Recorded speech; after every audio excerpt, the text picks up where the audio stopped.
Alhamdulillahirrabbilalamin. Wassalatu wassalamu ala rasulillah. Wa ala alihi wa ashabihi wa man tabi'ahum ihsan ila yaumiddin. Amma ba'd.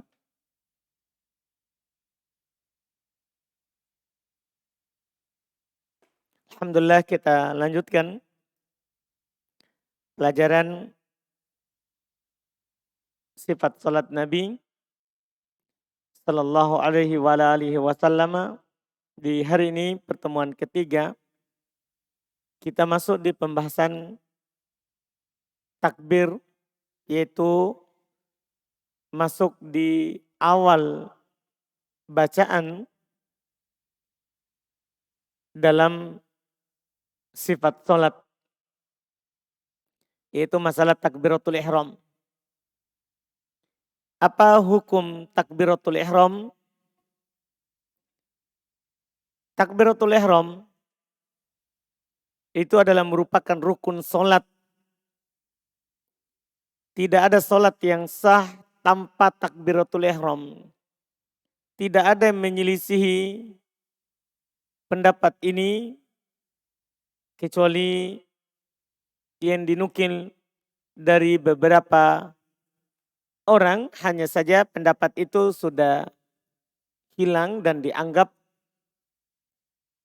setelahnya kesepakatan. Tapi saya sebutkan di buku untuk sebagai ilmu saja, bahwa ada yang berpendapat bahwa takbiratul ihram itu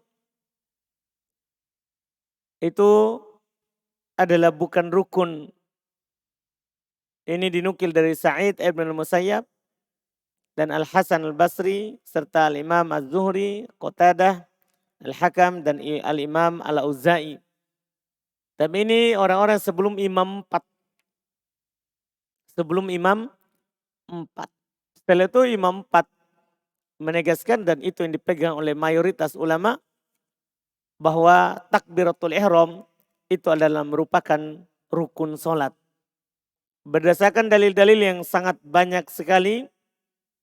Di antaranya adalah hadits riwayat Imam Al-Bukhari dan Imam Muslim dari Abu Hurairah terkait dengan orang yang salah salatnya itu, yang disuruh ulang salat sampai 3 kali.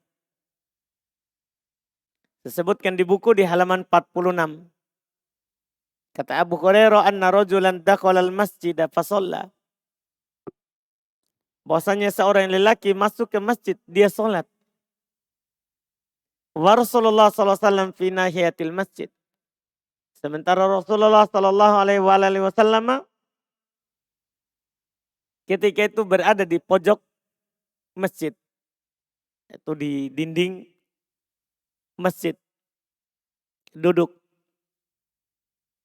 Faja'a fasallama alai. Orang ini setelah itu salat, dia datang kepada Nabi SAW dan salam. Faqala lahu, kata Nabi kepadanya, irji fasolli fa innaka lam tusolli. Ini kita akan baca sempurna ini hadis, karena hadis ini menjadi pokok.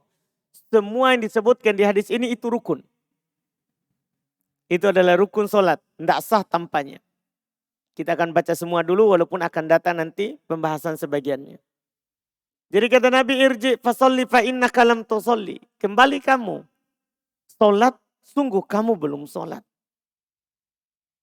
Kembali kamu salat, sungguh kamu belum salat. Jadi Nabi katakan orang ini belum salat. Padahal dia sudah salat. Faraja'a fa shalla. Kemudian orang itu pun kembali dan dia salat lagi. Tsumma sallama. Kemudian dia salam kepada Nabi SAW. Dan Nabi katakan wa'alaik. Maksudnya Nabi jawab salamnya. Tapi Nabi katakan lagi kedua kalinya, irji fasolli fa innaka lam tusolli. Kembali kamu salat, sungguh kamu belum salat. Dia kembali lagi salat. Ketiga kalinya dia kembali kepada Nabi SAW, masih ucapannya sama. Irji fasolli fa innaka lam tusolli. Kembali kamu salat, sungguh kamu belum salat. Qala fit tsalitsah. Maka dia berkata pada kali yang ketiganya, kan dia sudah 3 kali mengulang salat.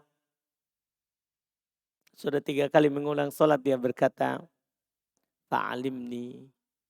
Ajarkan saya. Ajarkan saya sholat. Di sebagian riwayat dia bilang, ma ahsin ghairi hada. Saya tidak bisa lagi lebih bagus daripada ini. Karena ini saya sudah sholat pertama, kemudian kedua lebih bagus lagi. Yang ketiga lebih bagus lagi. Tapi tetap Nabi katakan apa? Kembali kamu sholat, sungguh kamu belum sholat.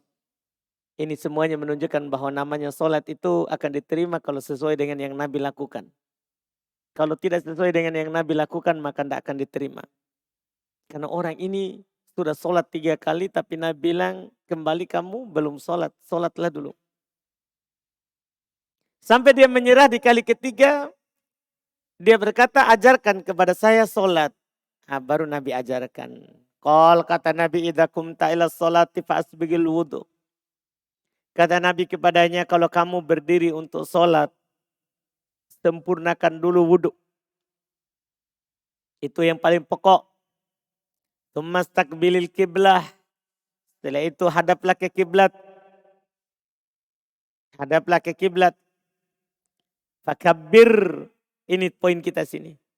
Maka bertakbirlah. Nabi perintahkan yang pertama sekali takbirlah. Ini rukun pertama. Waqra' bima tayassara ma'ak minal Qur'an.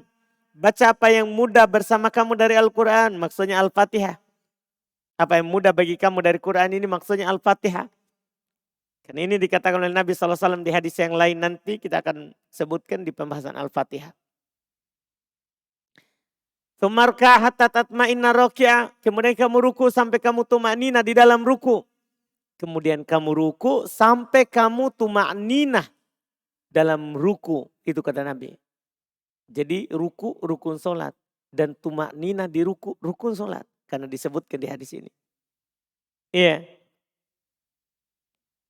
Tumarfa hatta ta'tadila qa'ima. Kemudian kamu bangkit dari ruku sampai lurus berdiri. Ini rukun berikutnya lagi. Tumasjud hatta tatma'inna sajidah. Kemudian kamu sujud sampai kamu tuma'nina di dalam sujud. Tumarfa kemudian kamu angkat dari sujud. Bangkit dari sujud. Hatta tastawiya wa tatma'inna jalisa. Sampai kamu lurus dan tuma'nina duduk. Sampai kamu lurus dan tuma'nina duduk. Paham Umair?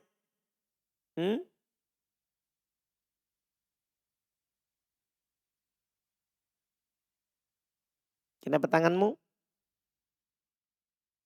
Perhatikan, jangan menghayal. Tidak lari gunung dikejar.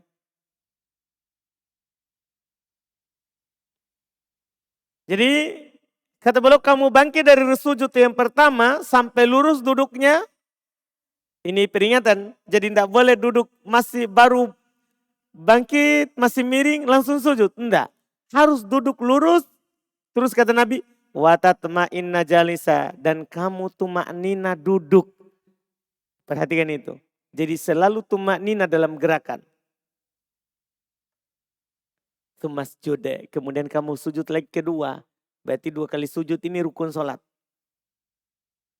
Hatta tatma'inna sajidah. Sampai kamu lagi tuma'ninah dalam sujud. Tumarfa. Kemudian kamu bangkit. Hatta tastawiya qa'imah. Sampai kamu lurus berdiri. Setelah itu kata Nabi. Tummaf'al dzalika fi sholatika kulliha. Kemudian kamu lakukan itu pada seluruh sholatmu. Artinya Nabi hanya mengajarkan 1 rakaat.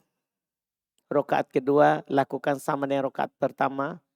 Rakaat ketiga kalau ada 3 rakaat. Rakaat keempat kalau ada rakaat keempat. Lakukan yang sama. Ini yang Nabi ajarkan.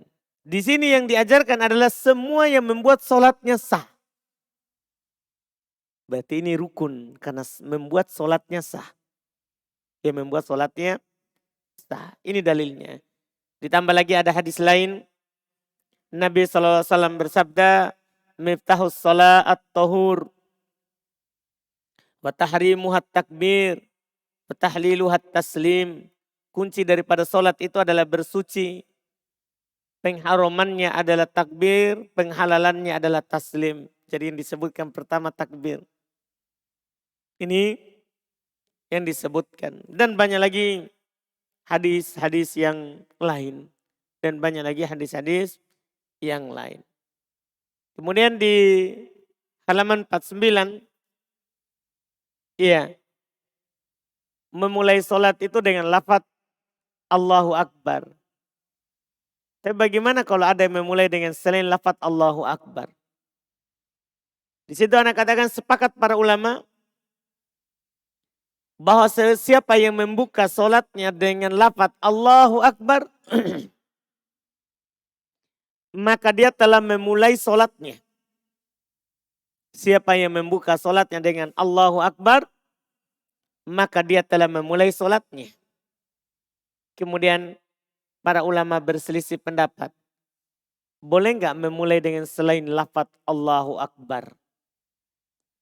Ini sengaja saya sebutkan karena ada sedikit perselisihan dari orang Hanafiyah. Itu di buku saya sebutkan. Pendapat pertama mereka mengatakan seorang tidaklah dianggap memulai sholat kecuali dengan lafaz Allahu Akbar. Tidak dianggap memulai sholat kecuali dengan melafazkan dan mengucapkan Allahu Akbar. Ini adalah pendapat orang-orang Malikiyah, Hanabilah, dan pendapatnya Daud Ad-Dhahiri. Juga ini pendapat lama dari Imam Syafi'i rahimahullahu ta'ala. Mereka berdalil dengan hadits-hadits yang disebutkan sebelumnya di pembahasan takbiratul ihram. Ya, Nabi SAW membuka sholat dengan takbir. Takbir itu tidak dipahami kata takbir kecuali mengucapkan apa? Allahu Akbar. Fakabir, maka bertakbirlah, yaitu Allahu Akbar. Ucapkanlah Allahu Akbar. Iya. Ucapkanlah Allahu Akbar.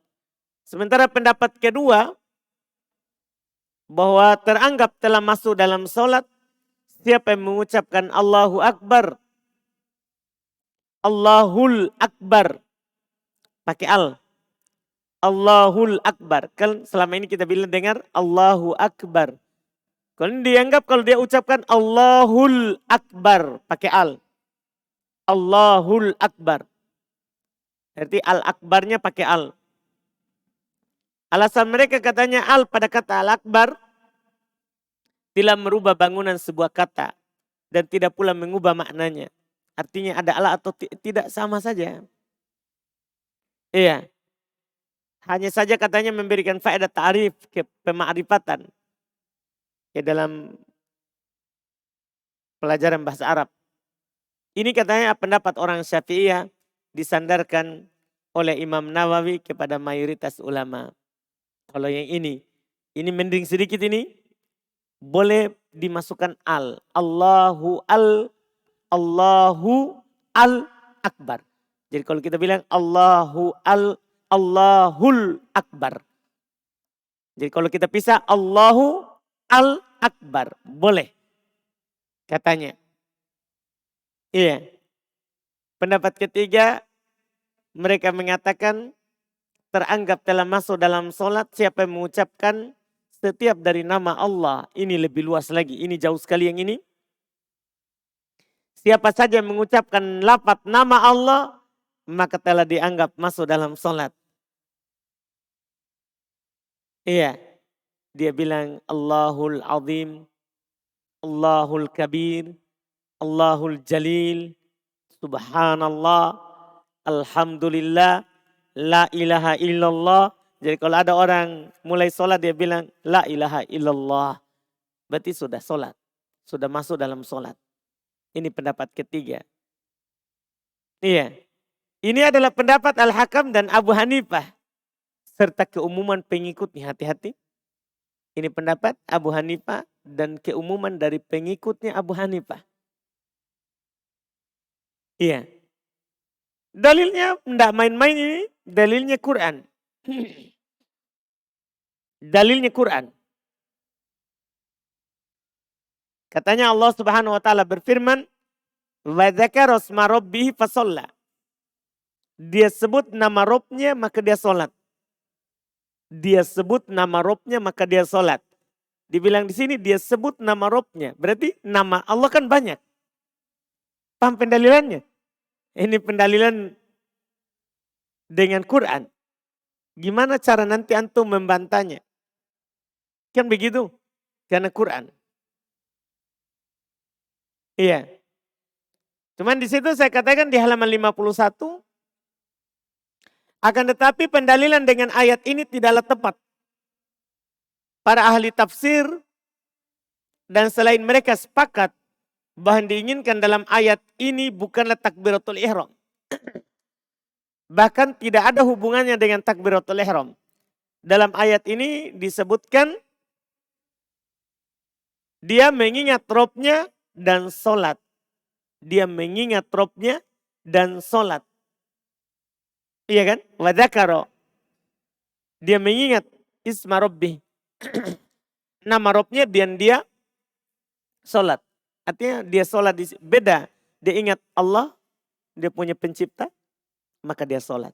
Belum tentu bilang sholatnya dia sebut nama Allah sembarang. Dari nama-nama Allah. Enggak. Itu yang mengatakan tidak tepat. Apalagi nanti ada bantahannya lagi di istilahnya. Insya Allah. Setelah kita bahas nanti pendapat yang kuat.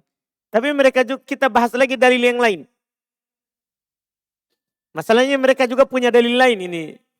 Karena orang-orang Hanafi ya, Abu Hanifah dan pengikutnya, mereka itu kuat jidalnya. Mereka kuat debatnya. Karena mereka dikenal dengan ashabur ra'i. Orang-orang yang berpendapat dengan pendapatnya. Sedikit dalilnya, tapi mereka kuat debatnya. Kuat ucapan-ucapannya, kias-kiasnya. Ini juga mereka pakai berdalil, tidak main-main ini, Bukhari Muslim. Dari Anas bin Malik. Katanya, Anan Nabi SAW wa Abu Bakar wa Umar kanu yastabtihuna as-salabi. Alhamdulillahi Rabbil Alamin. Katanya bahwasanya Nabi SAW, Abu Bakar dan Umar adalah mereka membuka solat dengan Alhamdulillahi Rabbil Alamin. Berarti Nabi tidak takbir. Katanya ini, Nabi berarti tidak takbir. Karena Anas bilang, Nabi membuka solat dengan Alhamdulillahi Rabbil Alamin. Langsung. Artinya langsung baca solat Alhamdulillahi Rabbil Alamin. Ini pendapatnya yang mereka pegang. Iya.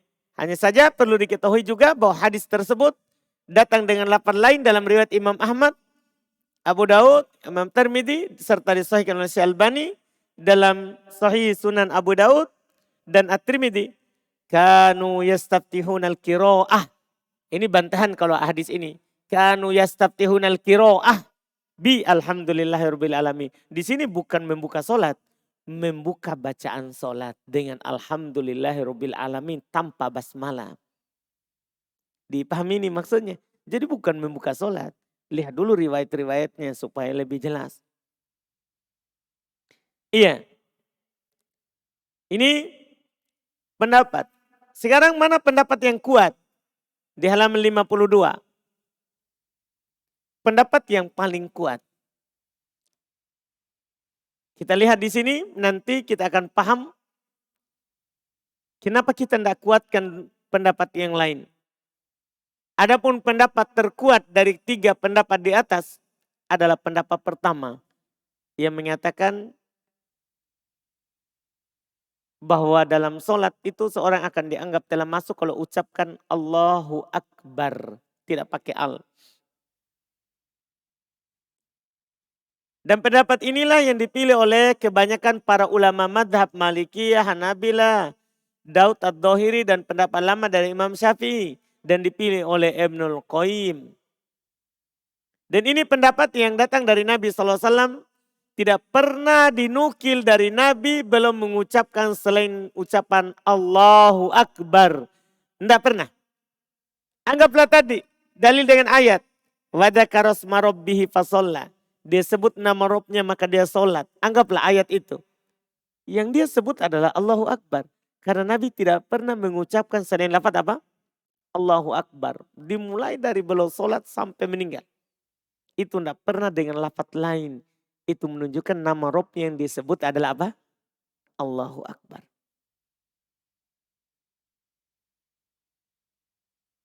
Dan dalam riwayat Ibnu Majah dari hadis Abu Humaid, dia berkata,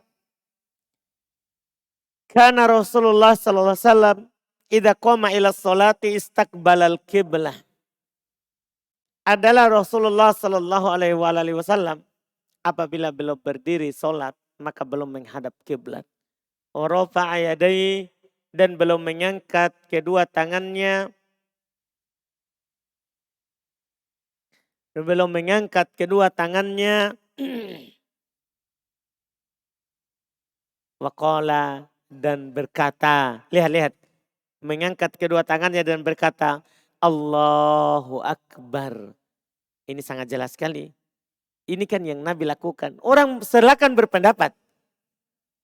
Silakan berpendapat. Mau bilang Allahu Al-Akbar atau Allahul Azim, Subhanallah. Tapi kan kita harus sholat sebagaimana Nabi sholat. Kan Nabi katakan, Sallu kama ra'aitumuni usolli. Sholatlah sebagaimana kalian melihat saya sholat. Bukan lihat pendapat orang. Bukan lihat pendapat imam. Dipahami ini? Ini dinukil dari Nabi SAW. Dari sahabat Abu Humaid. Beliau berkata, kana memberikan istimrar terus menerus adalah biasa. Nabi SAW idza qama ila shalah, apabila beliau berdiri ke salat, istaqbalal qiblah, maka belum menghadap ke kiblat. Wa rafa'a yadayhi, dan mengangkat kedua tangannya. Wa qala, dan berkata Allahu Akbar. Jelas sekali.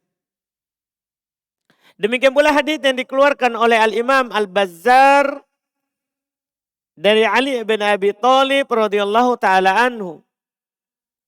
Beliau berkata, anna Rasulullah sallallahu alaihi wasallam kana idza qama lis-shalah, adalah Rasulullah sallallahu alaihi wasallam apabila beliau berdiri untuk salat, beliau berkata Allahu Akbar. Dipahami ini? Ini penukilan kedua. Iya. Tentang hadis ini berkata Imam Al-Hafidz Ibnu Hajar, sanad hadis ini di atas syarat Imam Muslim. Juga setelahnya itu ada di halaman 53. Ada hadis datang dari riwayat Imam An-Nasa'i dan selainnya dari Abdullah bin Umar. Ini untuk mendukung ini 3 riwayat. Kenapa kita pilih pendapat pertama? Dari Abdullah bin Umar radhiyallahu taala anhu, bahwasanya dia ditanya tentang salat Nabi sallallahu alaihi wasallam, maka dia berkata Allahu Akbar. Kullama wada'a Allahu Akbar kullama rafa'a.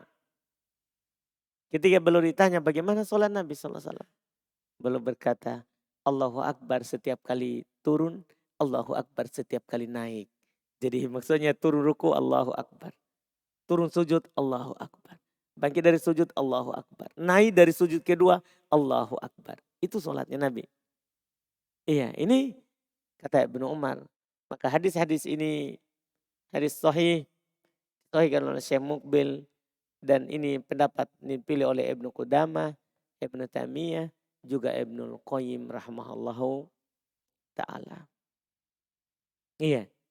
Ini tentunya. Kemudian berikutnya lagi, pembahasan berikutnya. Jadi tidak diragukan ya, pakai lafaz apa? Allahu Akbar. Karena itu yang datang dari Nabi sallallahu alaihi wasallam. Kemudian pembahasan berikutnya adalah hukum melafadzkan takbir. Tahu melafadzkan ya? Mengucapkannya. Dalam masalah ini ada silang pendapat di kalangan para ulama. Pendapat pertama, dipersyaratkan bagi yang bertakbir untuk memperdengarkan takbirnya walaupun untuk dirinya. Itu dia memperdengarkan dirinya. Yaitu dia lafadzkan dengan suara lirih, suara kecil. Ini pendapat Imam Syafi'i, orang-orang Hanabilah. Ya, mereka mempersyaratkan untuk diperdengarkan. Menurut mereka dinamakan kalam, berucap itu dengan bersuara. Dan paling dekat untuk diperdengarkan adalah untuk dirinya sendiri. Ini pendapat pertama. Pendapat kedua, cukup baginya mengucapkan hurufnya walaupun tidak memperdengarkan. Jadi sebenarnya ya pendapat kedua ini sama dengan pendapat pertama. Cuma pertama dia tambah harus ada suara. Walaupun suara kecil. Kalau kedua ini yang penting bergerak lidahnya. Yang penting bergerak lidahnya. Ini pendapat kedua. Bisa dikatakan ini tidak ada bedanya. Cuman bedanya ada suara atau tidak. Pendapat kedua ini ya adalah salah satu dari madhab orang-orang Hanabila dan Imam Ats-Tsauri. Dan ini adalah pendapat yang paling kuat dipilih oleh Ibnu Rajab dan Al-Baihaqi. Serta Imam Ibnu Taimiyah dan Imam Ibnu Qayyim serta Asy-Syaikh Ibnu Utsaimin. Paling sedikitnya. Maka dari dua pendapat ini, pendapat kedua inilah yang paling kuat. Cukup bagi dia untuk menggerakkan lisannya dan tidak dipersyaratkan harus memperdengarkannya. Nah, sebenarnya bisa kita katakan berarti sepakat harus melafadzkannya. Cuman mereka berselisih apakah harus ada suara atau tidak. Itu sebenarnya. Iya kan? Kan perselisihannya ini bisa antum katakan tidak ada perselisihan bahwa harus melafadzkannya. Cuman yang diperselisihkannya adalah apakah harus ada suara atau tidak. Kalau pendapat kedua cukup bergerak saja lidahnya.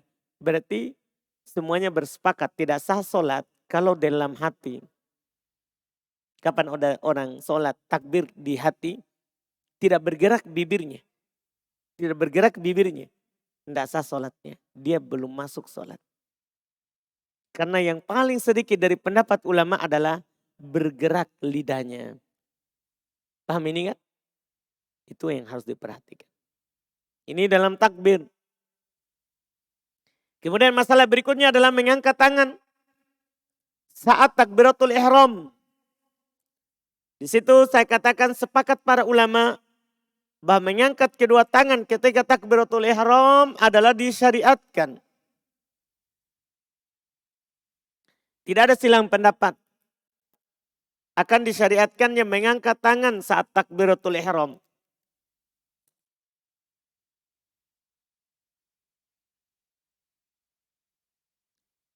Sebagaimana yang dinukil oleh Al-Imam Ibnu Rajab dan juga Al-Imam Ibnu Mundir kesepakatan ini. Hanya saja mereka berselisih tentang hukumnya. Kalau disyariatkannya, disyariatkan mengangkat tangan. Cuman mereka berselisih hukumnya. Di antara para ulama ada mengatakan wajib. Wajib berarti kalau kita tidak angkat tangan berdosa. Itu kalau dibilang wajib.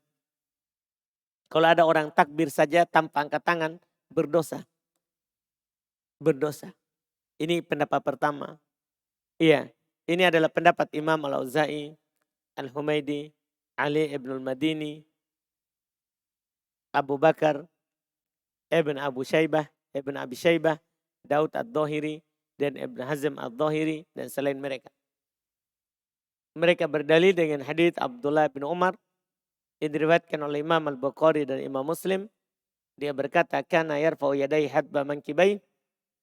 Adalah Nabi SAW mengangkat kedua tangannya sejajar dengan kedua bahunya. Idza fatahas shalah apabila belum membuka salat. Wa idza kabbara li ruku dan apabila belum takbir untuk ruku. Wa idza rafa'a ra'sahu min ruku dan apabila mengangkat kepalanya dari ruku, rafa'huma kadzalik aidha belum mengangkat juga kedua tangannya seperti itu. Waqala dan berkata sama Allahu liman hamida, Rabbana walakal hamd. Wa kana la yaf'alu dzalika fis sujud. Adalah Nabi tidak melakukan itu di sujud. Jadi ini langsung penjelasan tempat-tempat diangkat tangan saat takbiratul ihram. Saat ruku, saat bangkit dari ruku. Adapun bangkit dari sujud, tidak. Bangkit dari sujud, tidak. Ini dinukil bahwa Nabi angkat tangan. Ini dalil mereka. Dan mereka juga berdalil dengan hadis sallu kama ra'aitumuni usolli. Salatlah sebagaimana kalian melihat saya salat. Ini pendapat pertama. Pendapat kedua, mengangkat tangan ketika takbiratul ihram hukumnya sunnah, bukan rukun, bukan pula wajib. Ini pendapat mayoritas ulama. Mengangkat tangan ketika takbiratul ihram hukumnya adalah sunnah. Bukan wajib, bukan pula rukun apalagi. Artinya kalau ada orang sholat Allahu Akbar dia tidak angkat tangan. Ya sah sholatnya, tidak berdosa. Hanya saja tidak dapat pahala sunnah. Tidak dapat pahala sunnah. Ini pendapat mayoritas. Apa dalilnya? Hadis Abdullah bin Umar di atas. Kan Nabi tidak perintahkan. Kan cuma dinukil perbuatan Nabi. Dan perbuatan Nabi itu hukumnya adalah apa? Sunnah. Nanti kita bilang wajib kalau Nabi perintahkan. Bukan perbuatan. Dipahami ini? Ini perbuatan Nabi. Hukum perbuatan Nabi itu sunnah. Bukan wajib. Dan ini yang tepatnya. Ini pendapat yang kuat. Yang mengatakan ya bahwa mengangkat tangan ketika takbiratul ihram hukumnya adalah sunnah. Tidak wajib. Bukan juga rukun sholat. Iya, kita dapat pahala dengan mengangkatnya karena mengikuti Nabi Sallallahu Alaihi Wasallam. Kemudian pembahasan berikutnya di halaman 56. Kapan seorang mengangkat tangan? Ya, ketika takbiratul ihram. Di sini saya sebutkan ada 3 keadaan dalam syariat yang dicontohkan oleh Rasulullah SAW dalam mengangkat kedua tangan. Ia dalam mengangkat kedua tangan. Terkait dengan kapannya. Bukan sampai mana ya. Kalau sampai mana tangan itu diangkat, akan disebutkan sebentar. Ini kapan kita angkat tangan ketika takbir. Dipahami ya? Waktunya. Ada 3 keadaan. Keadaan pertama, mengangkat kedua tangan bersamaan dengan takbir Allahu Akbar. Jadi kita bilang Allahu Akbar, kita angkat juga tangan. Allahu Akbar. Dipahamkan? Kita angkat saat takbir bersamaan. Allahu Akbar. Berdasarkan hadis riwayat Imam Al-Bukhari dan Imam Muslim dari Abdullah bin Umar radhiyallahu taala anhu, kata beliau kana yarfa'u yadayhi hadba mankibahi idza iftataha shalah. Adalah Nabi SAW mengangkat kedua tangannya sejajar dengan kedua bahunya apabila memulai sholat. Apabila memulai sholat. Saat memulai sholat belum angkat tangannya.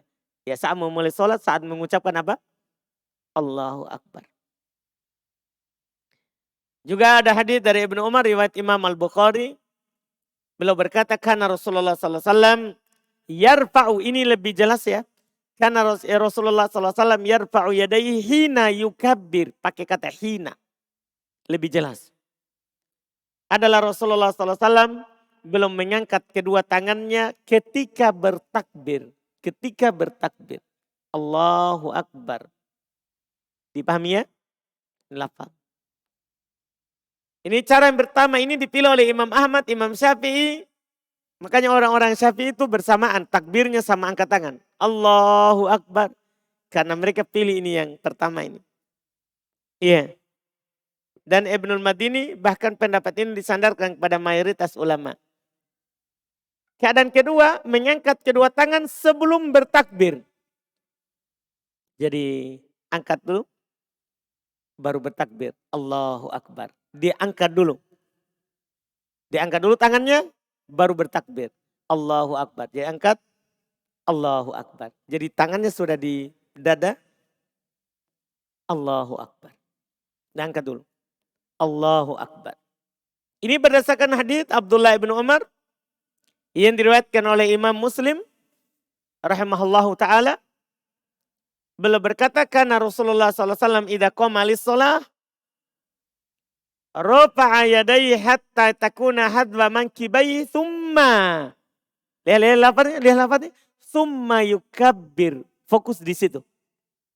Lihat. Kata beliau adalah Rasulullah SAW apabila beliau berdiri untuk sholat.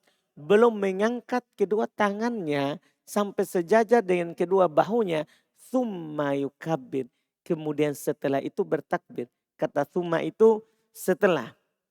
Ketika saya datang, saya katakan misalnya, Ja'a Zaid summa Ali. Datang Zaid kemudian Ali. Maksudnya itu Ali setelah Zaid. Bukan bersamaan. Paham? Mungkin itu secara bahasa.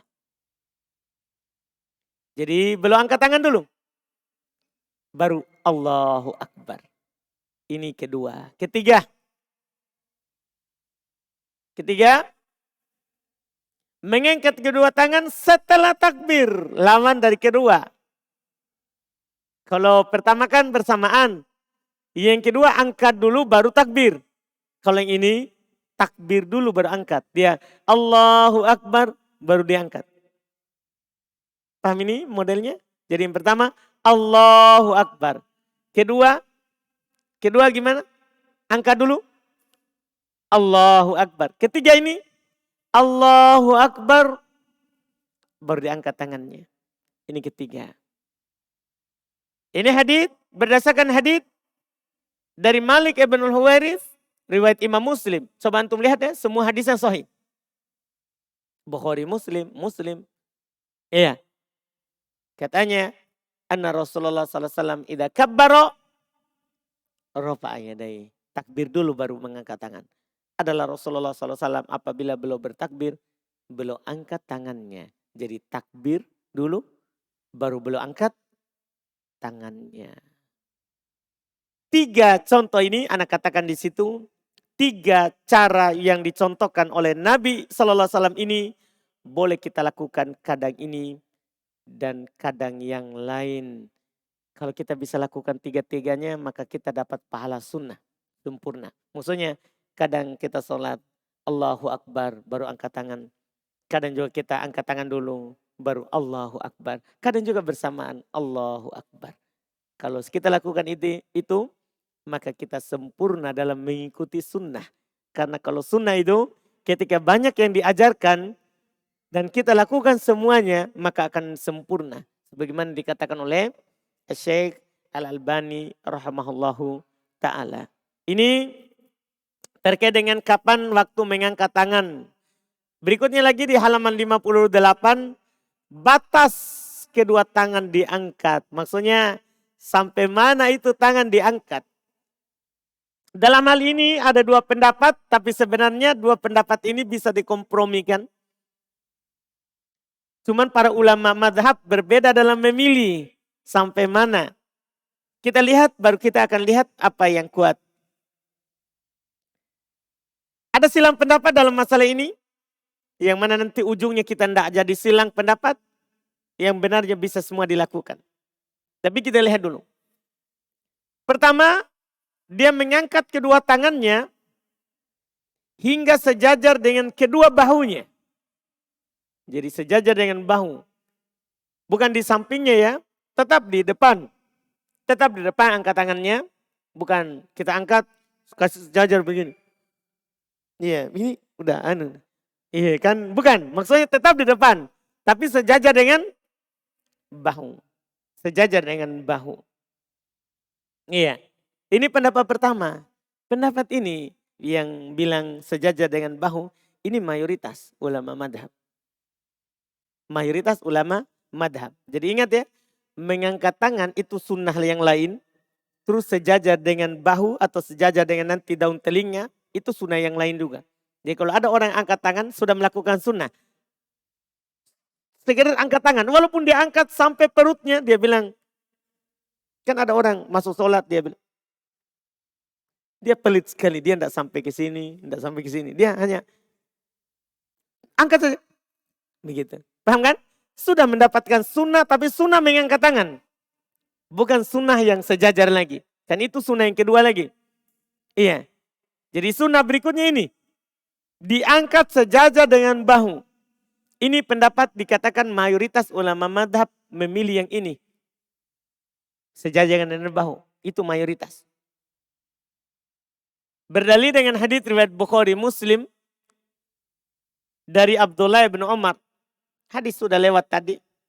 Anna Rasulullah sallallahu alaihi wasallam kana yarfa'u yadayhi hadba mankibayhi. Adalah Rasulullah sallallahu alaihi wasallam mengangkat kedua tangannya sejajar dengan bahunya. Sejajar dengan kedua bahunya. Idza fatahas shalah. Apabila belum membuka salat. Wa idza kabbaro liruku, dan belum mengangkat tangannya sejajar dengan bahunya kalau takbir untuk ruku. Wa idza rafa'a ra'sahu minar ruku, dan kalau belum bangkit mengangkat kepalanya dari ruku, rafa'ahuma kadzalika aidan, belum mengangkat juga seperti itu. Iya. Juga hadis Abu Humaid dari riwayat Imam Al-Bukhari juga. Dia berkata, ra'aitu Rasulullah sallallahu alaihi wasallam idza kabbara ja'ala yadayhi hidha'a mankibaihi. Saya melihat Rasulullah sallallahu alaihi wasallam apabila beliau bertakbir, beliau menjadikan kedua tangannya sejajar dengan kedua bahunya. Ini yang kedua, hadis yang mereka pakai. Pendapat yang kedua, seorang yang sholat ketika bertakbir, dia mengangkat tangannya hingga sejajar dengan kedua telinganya. Ingat ya, sejajar, tidak harus menyentuh. Sebagian orang kan, Allah, dia sentuh telinganya. Allah, bukan menyentuh, sejajar. Tangannya tetap ke depan. Karena sepakat ulama, telapak tangan itu ke depan ketika mengangkat. Di saat angkat dari takbiratul ihram atau ruku. Karena sebagian orang kan kalau ruku dia begini. Sami Allahu liman hamidah. Enggak, sepakat semuanya ke depan. Semuanya telapak tangan itu ke kiblat. Jadi ini sejajar dengan daun telinga. Ini adalah pendapat dari Imam An-Nakhai, Imam Abu Hanifah. Sekali lagi Abu Hanifah menyelisih mayoritas ini. Iya, Abu Hanifah secara hadis dhaif. Kalau hadisnya, cuman dia punya pendapat kuat sekali. Karena dia kadang kalau dapat Quran dia pegang dan dia kiaskan semuanya kasih sama dengan situ. Iya. Dia berdalil dengan hadis Malik ibn Huwairits riwayat Imam Muslim. Hadis sahih. Lapatnya lihat.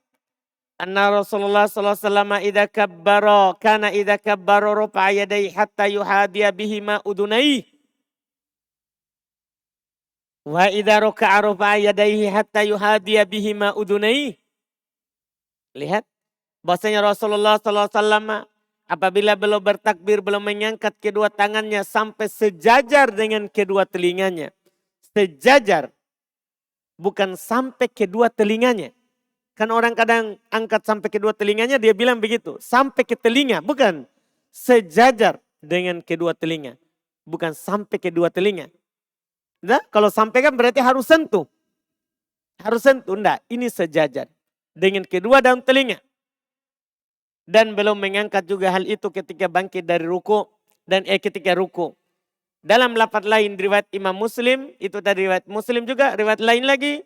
Dari riwayat Imam Muslim dia bilang hatta yuhadhiya bihi ma furu'a udhunai, sampai sejajar dengan ujung kedua telinganya. Sampai sejajar dengan ujung kedua telinganya, itu katanya. Pendapat yang paling kuat gimana? Dari dua ini. Kalau antum melihat dua-dua dalilnya sama-sama sahih. Makanya situ anak katakan adapun yang nampak dari kedua pendapat di atas adalah bahwa keduanya baik untuk diamalkan. Paham ini yang anak sebutkan? Keduanya baik untuk diamalkan. Karena menggunakan dalil-dalil yang sahih. Ini yang dipilih oleh Imam Ahmad dan sebagian pengikutnya. Dan ini yang dipakai oleh Imam Ibnul Mundhir rahimahullah. Ini yang benarnya. Dua-duanya baik dipakai. Artinya seperti tadi ketika kita melafadzkan takbir dan angkat tangan. Boleh kita takbir dulu, Allahu Akbar baru angkat. Boleh angkat dulu baru takbir, Allahu Akbar. Boleh bersamaan, Allahu Akbar. Sama juga dengan ini. Sekali-sekali kita angkat sampai sejajar dengan bahu, Allahu Akbar. Sekali-sekali kita angkat sampai sejajar dengan kedua telinga, Allahu Akbar. Dipahami ini?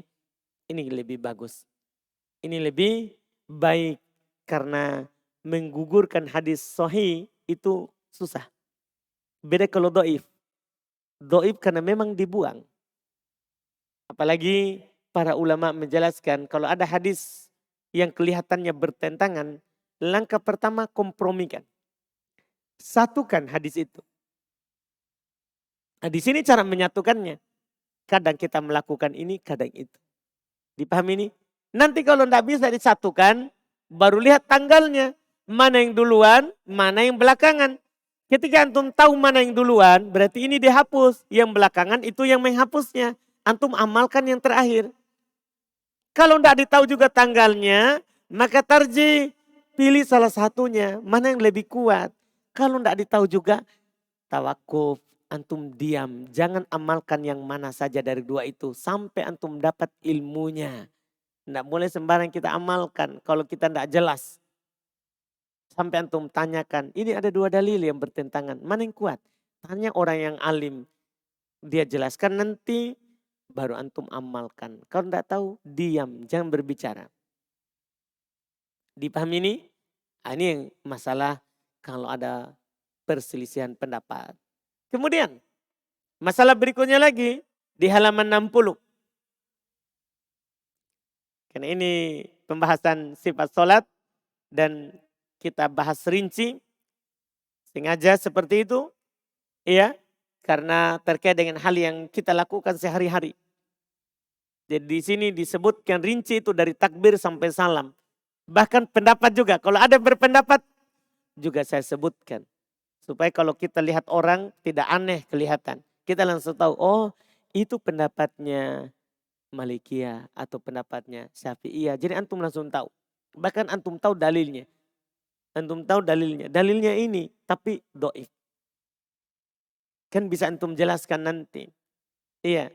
Dan ini sangat diperlukan.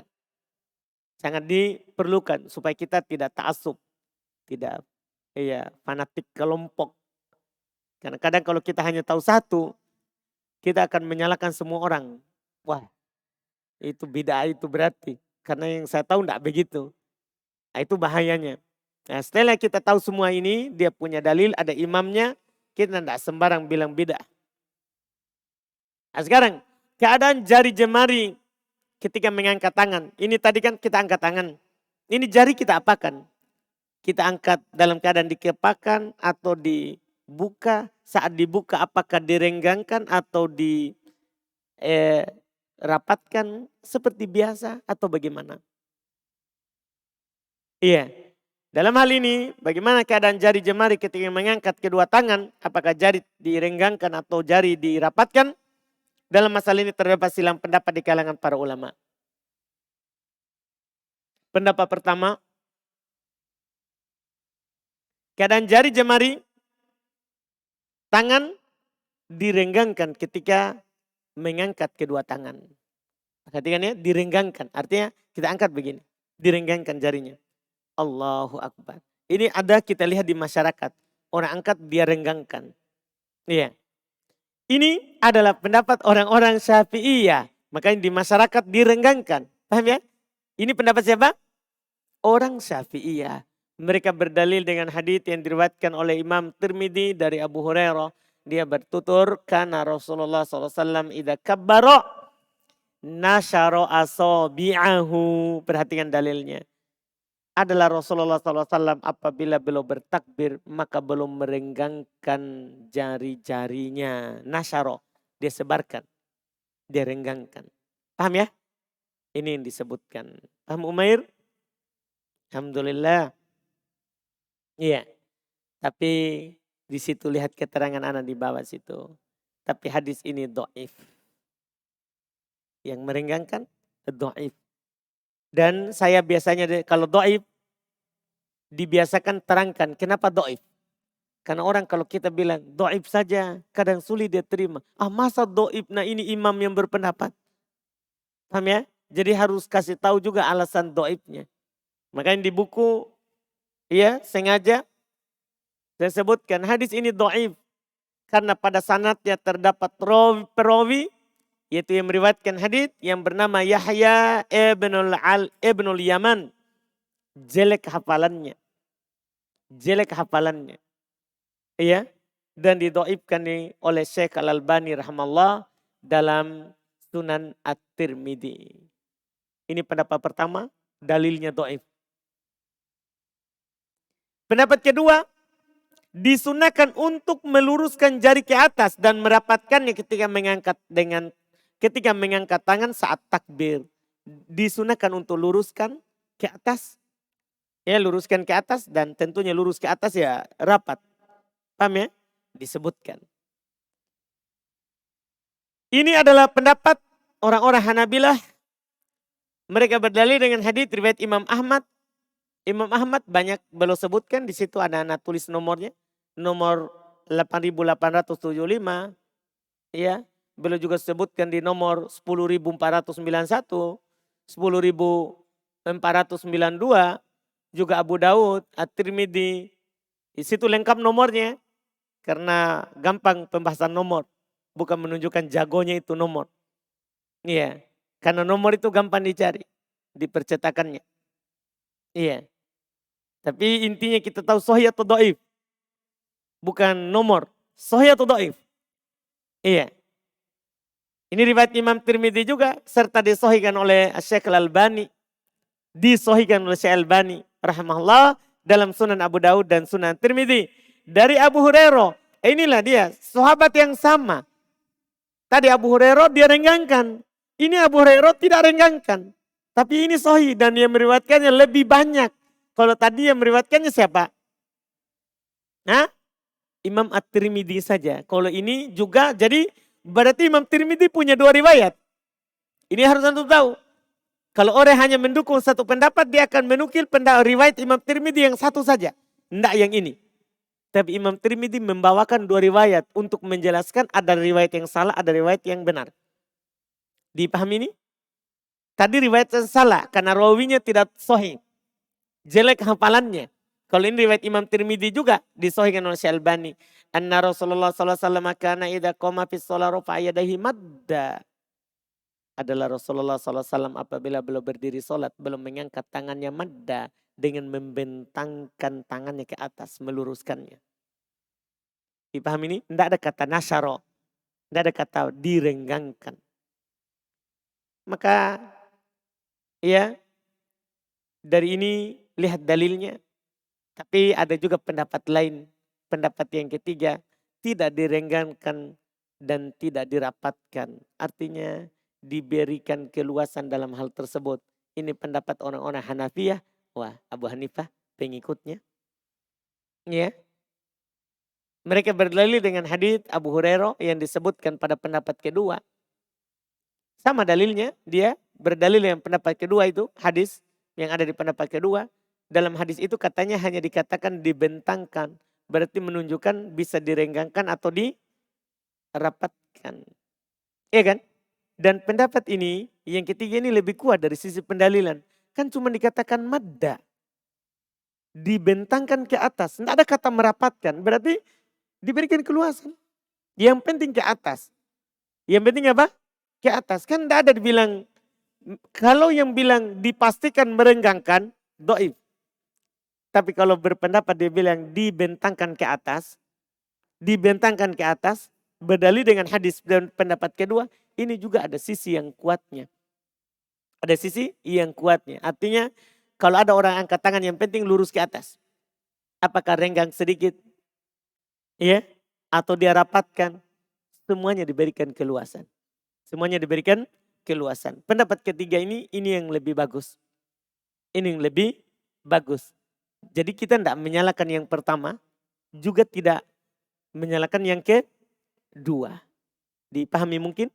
Karena Nabi hanya mengatakan, Abu Hurairah hanya mengatakan Nabi mengangkat tangannya madda.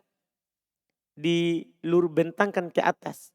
Dibentangkan ke atas. Tidak ada kata merenggangkan atau merapatkan. Dipahami ini? Ini disebutkan. Kalau perempuan, gimana kalau mengangkat tangan?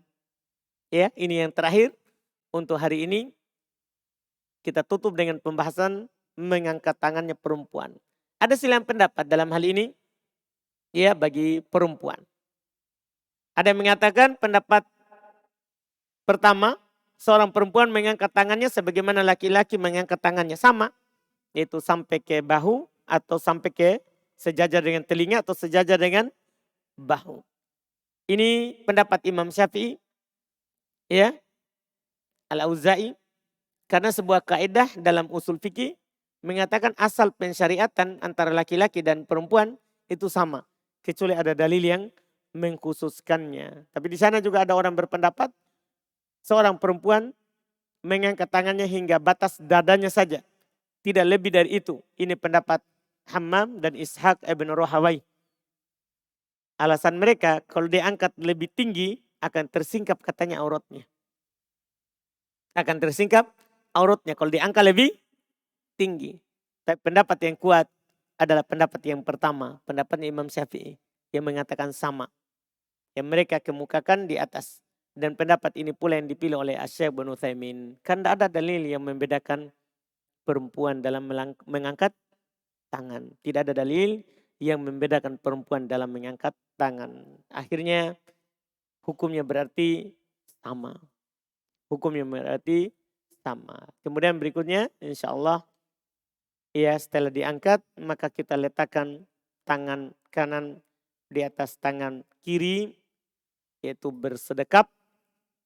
Nanti kita akan bahas di Sabtu yang akan datang insya Allah. Ya Sabtu Ahad yang akan datang. Kalau ada pertanyaan silakan.